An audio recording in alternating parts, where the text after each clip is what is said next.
Hello everyone, நான் மருதுபணியன் பேசுகிறேன். இன்றைக்கி நம்ம பார்க்கக்கூடிய டாபிக் என்னென்னு பார்த்தீங்க அப்படின்னா தேனீக்களை பற்றி தான் பார்க்க போகிறோம். தேனீக்கள்னு எடுத்துக்கிட்டாலே இது வந்து கூட்டமாக வாழக்கூடிய ஒரு பூச்சி என்னன்னு சொல்லலாம். இது வந்து இயற்கை தொழிலாளர்னு கூட சொல்லலாம். இது வந்து ஏன் அப்படி சொல்கிறாங்கன்னு பார்த்தீங்க அப்படின்னா, இது வந்து கூட்டமாக வந்து ஒவ்வொரு நிமிடத்தையும் வந்து இயற்கையாகவே தன்னோட உழைப்பை வந்து அர்ப்பணிக்கிற காரணத்தால் வந்து இதை வந்து இயற்கையாக படைக்கப்பட்ட ஒரு தொழிலாளர்கள்னு சொல்கிறாங்க. அதுக்கப்புறம் தேனீக்கள் வந்து தேன் கூட எதற்காக கட்டுதுன்னு பார்த்தீங்க அப்படின்னா, இது வந்து தன்னுடைய உணவுப் பொருளை சேகரித்து வச்சுக்கிறதுக்காகவும், அதுக்கப்புறம் தன்னுடைய முட்டையை வந்து பாதுகாப்பாக வச்சுருக்கிறதுக்காக தான் கூடு கட்டுது. ஸோ இதுக்காக தான் வந்து தேனீக்கள் கூடு கட்டுது. அதுக்கப்புறம் வந்து தேனீக்கள் ஏன் தேனை சேகரிக்குதுன்னு சொல்லிட்டு பார்ப்போம். தேனீக்கள் தேனை சேகரிக்கிறதுக்கு வேறு எந்த காரணமும் இல்லை.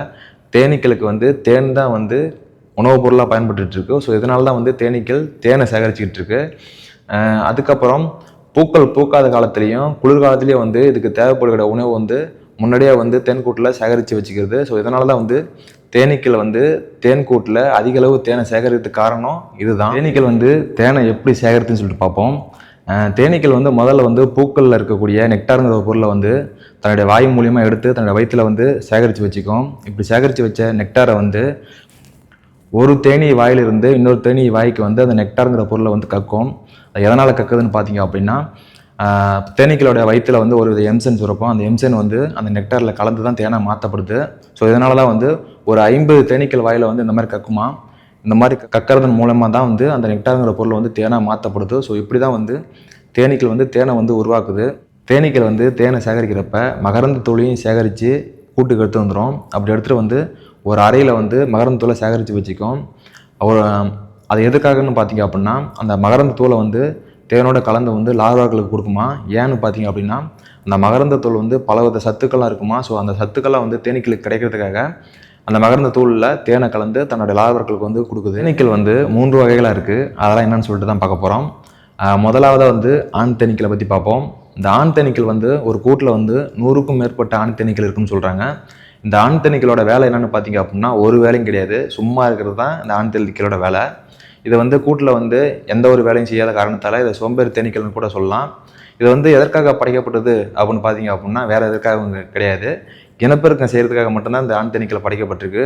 அதுவும் இல்லாமல் இனப்பெருக்கம் செஞ்ச உடனே இந்த ஆண் தேனீக்கள் வந்து இறந்துடுமா. ஸோ இந்த காரணத்தால் தான் வந்து ஆண் தேனீக்கள் வந்து தேன்கூட்டில் வந்து அனுமதிக்கப்படுது. பெண் தேனீக்களை பற்றி பார்ப்போம். பெண் தேனீக்கள்னு சொன்னாலே வேலைக்கார தேனீக்கள்லாம் சொல்லுவாங்க. இந்த பெண் தேனீக்கள் அனைத்துமே வந்து மலடு தேனீக்களாக தான் இருக்கும். இந்த பெண் தேனீக்கள் வந்து ஏன் வேலைக்கார தேனீக்களாக சொல்லப்படுது அப்படின்னு பார்த்தீங்க அப்படின்னா, இதை வந்து கூட்டில் இருக்கக்கூடிய தேனை வந்து சேகரிக்கிறது வந்து பெண் தேனீக்கள் தான் வந்து சேகரிக்குது. அதுக்கப்புறம் கூட்டுக்கு வந்து பாதுகாப்பு தரதும் வந்து பெண் தேனீக்கள் தான்.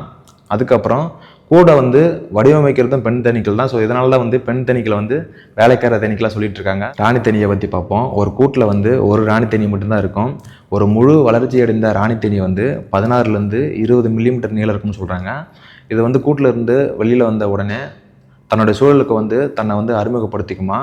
இப்படி அறிமுகப்படுத்திட்டு அடுத்ததாக வந்து ஒரு சில நாட்கள் கழித்து வந்து இனப்பெருக்கத்தில் ஈடுபட ஆரம்பிக்குமா. ஸோ அதுவும் வந்து வெளியில் வந்து தான் இனப்பெருக்கத்தில் ஈடுபடுமா. அப்படி இனப்பெருக்கத்தில் ஈடுபட வந்து ஒரு 10லேருந்து 18 ஆண் தேனீக்களோட இனப்பெருக்கத்தில் ஈடுபடுமா. ராணி தேனி வந்து தன்னுடைய வாழ்நாளில் வந்து ஒரு முறை மட்டும்தான் வந்து இனப்பெருக்கத்தில் ஈடுபடுமா. இப்படி இனப்பெருக்கத்தில் ஈடுபடுறப்பவே ஆண் தேனீக்களோட மில்லியன் கணக்கான உயிரணுக்களை பெற்றுமா. இப்படி பெற்ற உடனே தன்னோட வாழ்நாள் முழுக்க வந்து முட்டையிட்டுக்கிட்டே இருக்குமா. அப்படி ஒரு நாளைக்கு வந்து 2000ல் வந்து 3000 வரைக்கும் முட்டையிடுமா. அப்படி வருஷத்துக்கு பார்த்தீங்க அப்படின்னா 2 லட்சம் வரைக்கும் முட்டையிடுன்னு சொல்கிறாங்க.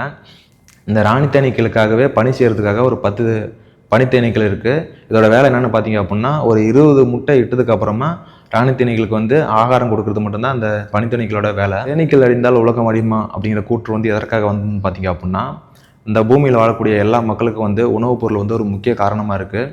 அதுலேயும் சரி, நம்ம பெறக்கூடிய உணவுப் பொருட்கள் எல்லாமே வந்து இயற்கையிலேருந்து தான் பெறக்கூடிய உணவுப் பொருட்களாக இருக்குது.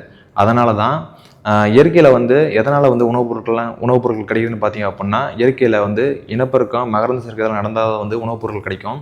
ஸோ இந்த மாதிரி நடக்கிறதுக்கு வந்து தேனீக்கள் வந்து ஒரு முக்கிய காரணமாக இருக்குது. அது எப்படின்னு பார்ப்போம். பல லட்சம் பூக்களை வந்து போயிட்டு நெக்டார் எடுக்கும். இந்த மாதிரி எடுக்கிறப்ப வந்து ஒரு பூலேருந்து இன்னொரு பூவுக்கு போகிறப்ப வந்து மகரந்த சேர்க்கை ஏற்படும். இந்த மாதிரி வந்து மகரந்த சேர்க்கை ஏற்படுறப்ப வந்து அந்த மாதிரி பூவில் வந்து கருவுறுதல் ஏற்படும்.